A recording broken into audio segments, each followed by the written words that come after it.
पशु चर्म धारण कर ना जाने किसके ध्यान में लीन रहता है तुम्हारा पाखंडी शिव।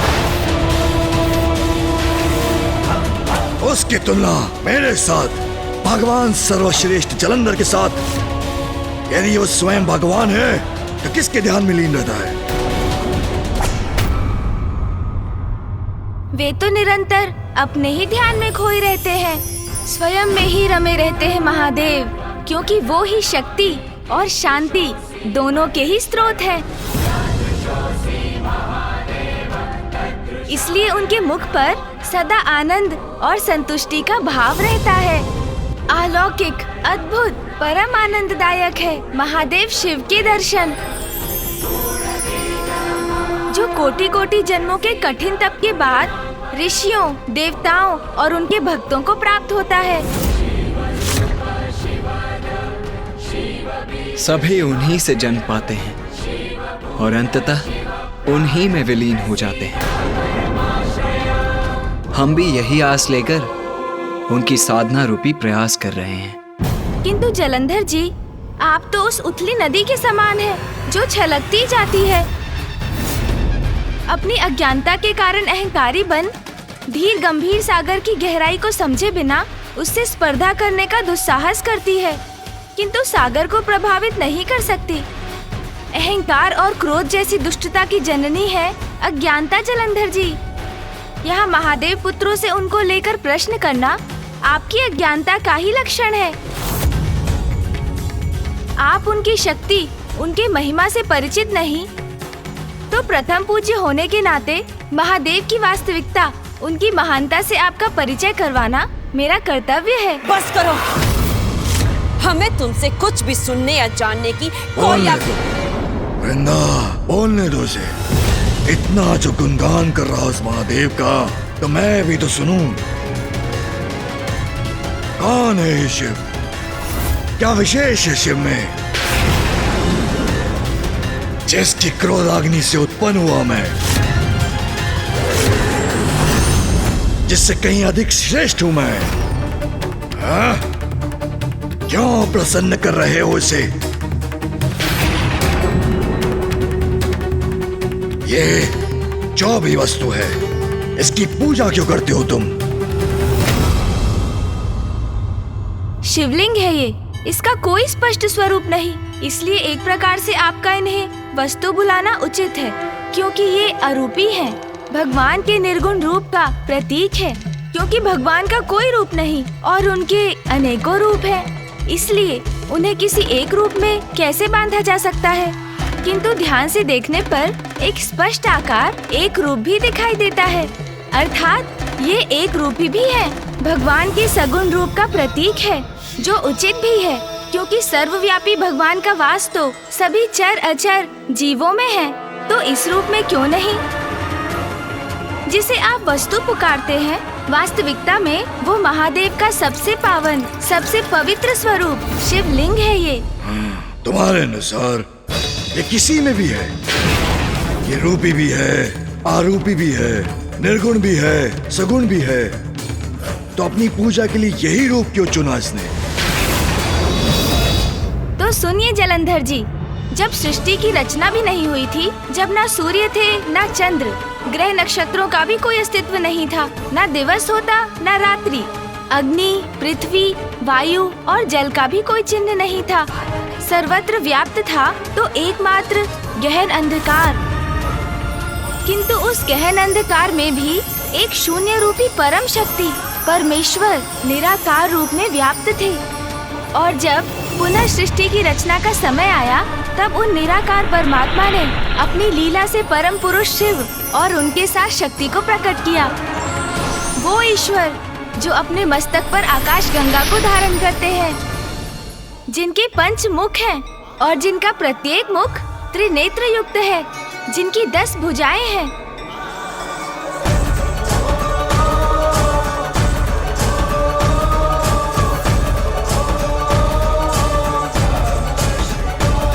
जो त्रिशूलधारी है, उनके श्री अंगों की प्रभा कर्पूर समान श्वेत गौर है, उन्हीं परम पुरुष ईश्वर जगत में शिव, शंभु, महेश्वर और महादेव रूप में विख्यात हैं।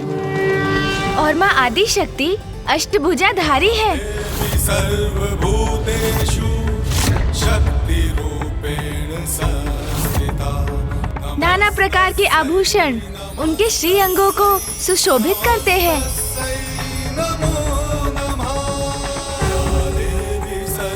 उनके खुले नेत्र खिले हुए कमल के समान है और उनका मुखमंडल उनके अपार तेज से जगमगाता है।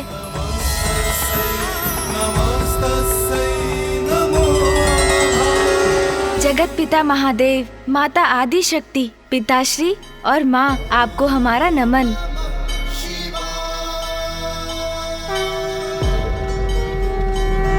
मेरी उपस्थिति में उस शिव के प्रति इनकी ये भक्ति, मेरा ऐसा निरादर कदापि सहन नहीं करूंगा मैं। क्या हुआ जलंधर जी? अब समझे आप कि पिताश्री अर्थात शिव जी स्वयं परम ब्रह्म से प्रकट हुए हैं और माता आदि शक्ति के रूप में है उनकी शक्ति। ये है वास्तविक शिव और शक्ति और ऐसी अद्भुत है उनकी महिमा। तो इसमें कौन सी महानता की बात है? एक प्रकार से मैं भी दिव्य प्रकाश, दिव्य अग्नि, क्रोधाग्नि से उत्पन्न हुआ हूँ। जलंधर जी, मात्र उत्पन्न होने से कोई भगवान नहीं बनता। सृष्टि की रचना और फिर प्रलय होने तक, सुचारू रूप तक उसका संचालन और फिर प्रलय के उपरांत पुनः नवीन सृष्टि की रचना और इसी प्रकार सृष्टि के निर्माण और विघटन के चक्र को स्थापित रखना है भगवान का दायित्व।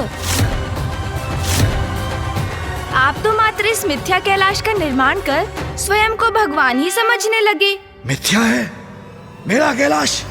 नहीं, मिथ्या है तुम्हारी बातें। अभी तक तो तुमने मुझे ये नहीं बताया कि इसके पीछे कथा क्या है। क्या संबंध है शिवलिंग का शिव से? क्यों कर रहे हो तुम उसकी पूजा? बताओ। अवश्य बताऊंगा जलंधर जी, आपकी जिज्ञासा शांत करूंगा। तो सुनिए, शिवलिंग का संबंध भी सृष्टि की रचना से है। जब परम ब्रह्म परमात्मा ने महादेव को प्रकट किया और उनकी शक्ति से नारी रूपिणी माँ आदि शक्ति प्रकट हुई, तब माता ने प्रभु से सृष्टि की रचना करने को कहा। शिव जी ने उनका ये प्रस्ताव स्वीकार किया। तब उस समय उनकी शक्ति पुरुष रूप में अवतरित हुई, क्योंकि सृष्टि को उत्पन्न करने और उसके संचालन का दायित्व निभाने के लिए उन्हें एक अन्य पुरुष की उपस्थिति का भान हुआ। तब श्री हरि नारायण अर्थात विष्णु देव उसी तत्व से, शिव की उसी शक्ति से उत्पन्न हुए जिससे माँ आदि शक्ति प्रकट हुई थी। शिवाय विष्णु रूपाय शिव रूपाय विष्णवे, शिवस्य हृदयं विष्णु विष्णोच्च हृदयं शिव, यथा शिवमयो विष्णुरेवं विष्णुमय शिव, यथांतरम न भेदस्यो शिव राघव योस्तथा। अर्थात शिव विष्णु के ही रूप हैं और विष्णु शिव के, दोनों एक दूसरे के हृदय में वास करते हैं, अर्थात दोनों एक ही हैं।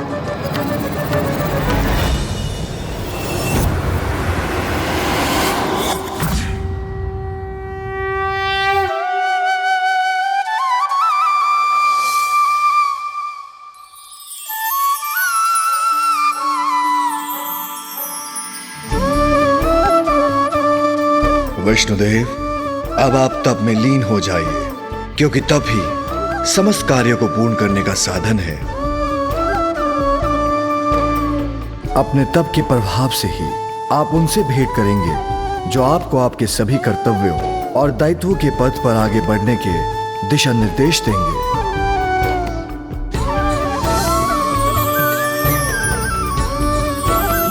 और महादेव शिव जी के निर्देश अनुसार विष्णुदेव गहन तप शयन में लीन हो गए, जिसके परिणाम स्वरूप उनके अंगों से अनेक जलधाराएं प्रस्फुटित हुईं और वही ब्रह्म रूप जल अपने स्पर्श मात्र से समस्त पापों के लिए विनाशकारी सिद्ध हुआ, क्योंकि स्वयं परम पुरुष विष्णुदेव स्वयं उस नार अर्थात उस जल में शयन करते थे, इसलिए उनका नाम नारायण जगत में प्रसिद्ध हुआ। वैसे जलंधर जी, जैसे आपके मन में महादेव को लेकर इतने प्रश्न उत्पन्न हुए, वैसे ही प्रश्न एक बार ब्रह्मदेव के मन में भी उठे थे। ब्रह्मदेव, एक और नवीन कथा प्रारंभ करती।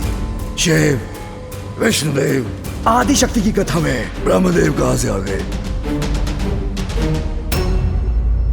भैया, ये नवीन भगवान तो पूर्णतया ज्ञानी है। ब्रह्मदेव की उत्पत्ति कैसे हुई ये भी नहीं ज्ञात इन्हें।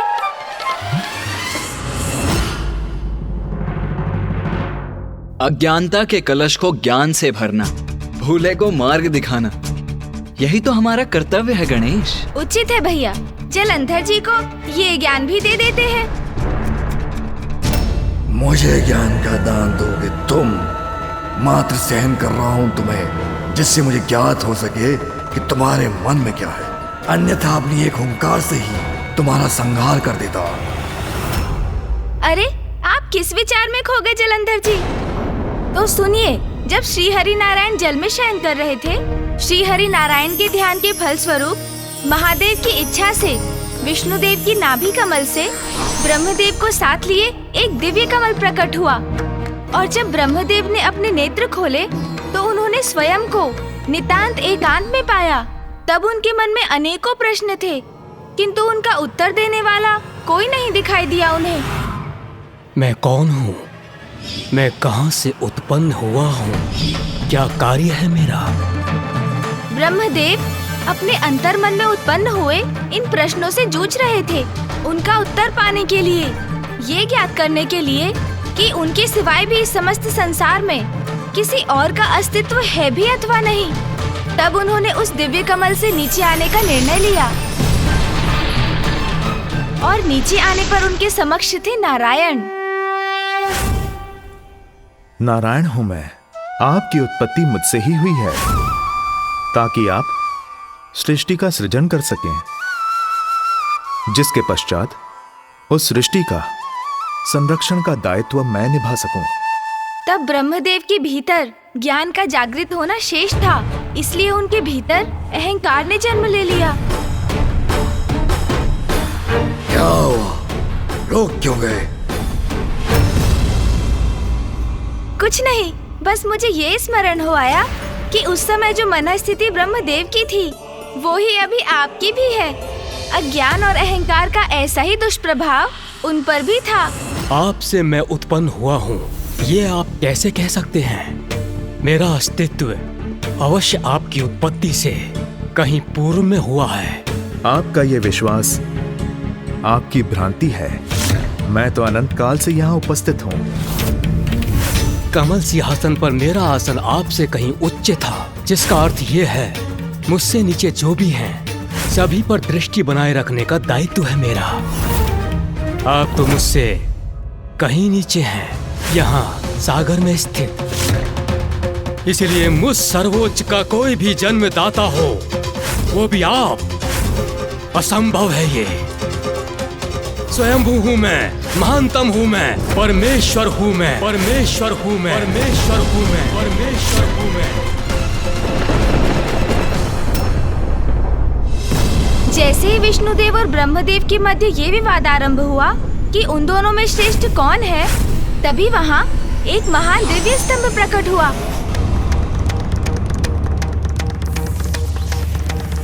आप दोनों में महान कौन है, इसका निर्णय करने के लिए आप दोनों को इस अग्नि स्तंभ का और छोर ज्ञात करना होगा। जो सर्वप्रथम इसमें सफल होगा वही श्रेष्ठतम कहलाएगा। उचित है, उचित है।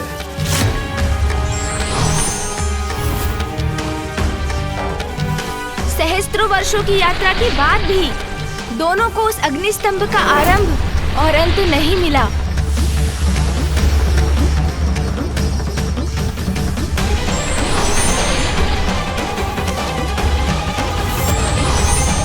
दोनों निराश होकर लौटने पर विवश हो गए और अचंभित होकर उस अग्नि स्तंभ के विषय में विचार करने लगे। क्षमा कीजिए महाप्रभु, मैं इस अग्नि स्तंभ के ओर छोर को ढूंढने में असमर्थ रहा। अहंकारवश स्वयं को सर्वश्रेष्ठ समझने की मेरी इस भूल को क्षमा कीजिए। विष्णुदेव ने अपनी असफलता स्वीकार की, किंतु ब्रह्मदेव। नारायण ने अपनी पराजय स्वीकार कर ली, किंतु मैं ऐसा नहीं करूंगा। मैंने स्तंभ का और छोर ढूंढ लिया है। ब्रह्मदेव, आप सत्य कह रहे हैं ना? आप मुझसे प्रश्न करने वाले होते कौन हैं? जो मैं कहता हूँ सत्य ही होता है।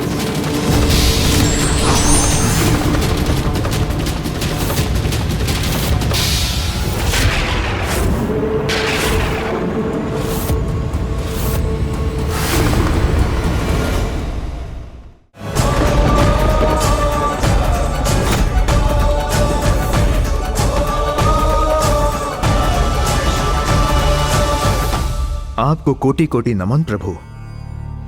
आपके इस साकार रूप में आपके दर्शन पाकर मैं कृतार्थ हुआ। कौन है आप? मैं आपको नहीं मानता। मैं ब्रह्मदेव हूँ, सर्वोच्च हूँ, परम ब्रह्म हूँ मैं। तुम कौन हो?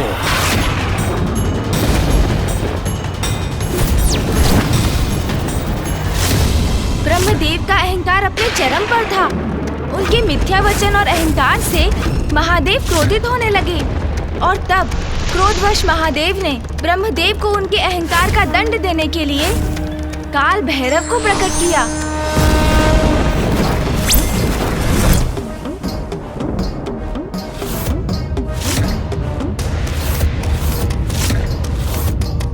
दंभ का अंत करता हूँ मैं, अहंकार का भक्षण करता हूँ मैं।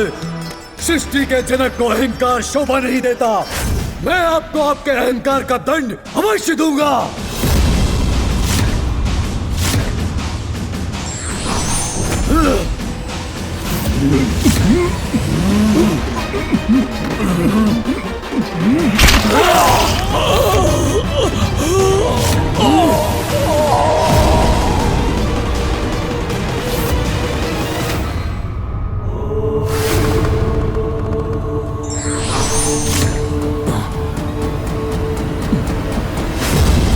क्षमा प्रभु, मुझे क्षमा कीजिए।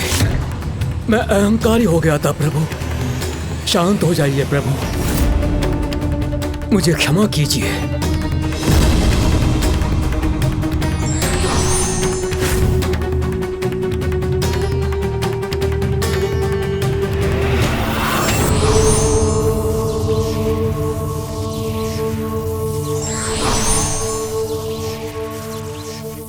और तब विष्णुदेव और ब्रह्मदेव को उस दिव्य अग्नि स्तंभ में ओम के दर्शन हुए और ओम का नाद भी सुनाई दिया।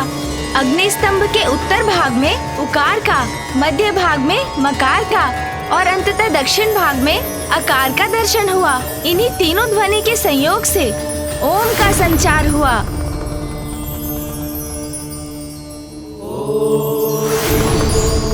मुझे ज्ञात हो गया प्रभु, आप ही हमारे जनक हैं। हमें हमारे जन्म का उद्देश्य और कार्यभार बताने की कृपा करें प्रभु। नारायण, आप जगत के पालनहार होंगे। ब्रह्मदेव, आप सृष्टि के रचयिता होने का कर्तव्य निभाएंगे और मैं संहार कर संसार के चक्र को नियमित रूप से गतिमान रखूंगा। और यह अग्निस्तंभ अर्थात लिंग परमपिता परमेश्वर का प्रतीक है। संसार की एकमात्र और सर्वोच्च सत्ता और चरम ऊर्जा और शक्ति का प्रतीक होगा। इसलिए आज से जो भी शिवलिंग की पूजा महान ज्योतिर्लिंग के रूप में करेगा, वो सदा मेरा प्रिय रहेगा और मेरा कृपा पात्र बनेगा। अब आपको समझ में आया जलंधर जी, शिव कौन है और शिवलिंग का क्या महत्व है?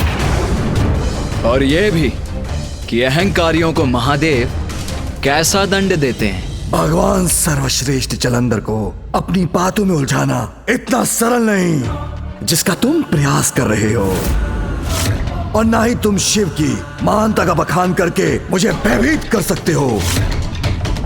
इतने महान है तुम्हारे शिव, तो उनकी पूजा के कक्ष में इतनी दरिद्रता क्यों? मिट्टी से बना शिवलिंग मात्र है यहाँ। कौन भगवान मात्र एक मिट्टी की मूर्त का प्रतीक बनवाकर उसकी पूजा करवाता है? हाँ बलश्रेष्ठ, भगवान जलंधर का तो स्वर्ग विग्रह होगा, फिर इस शिवलिंग की पूजा कौन करेगा? दुर्भाग्य है तुम्हारा, क्योंकि जो अज्ञानता की निद्रा में डूबा रहना चाहता है उसे ज्ञान का प्रकाश भी जागृत नहीं कर सकता। तुम्हारा यह अहंकार तुम्हें सत्य स्वीकार करने नहीं देगा जलंधर। बस बंद करो अपना प्रवचन और जलंधर नहीं, सर्वश्रेष्ठ जलंधर, भगवान जलंधर हूं मैं, भगवान जलंधर हूं मैं, भगवान जलंधर हूं मैं। दयालु हूं, इसलिए तुम्हें सुंदर भवन और सुंदर कक्ष दिया था, किंतु तुमने दुरुपयोग किया उसका, द्रोह किया मेरे साथ। इस कक्ष को तुमने शिव मंदिर बना डाला। हटाओ उसे। मैंने कहा हटाओ उसे, अन्यथा इसे अपने पांव से मसल कर रख दूंगा।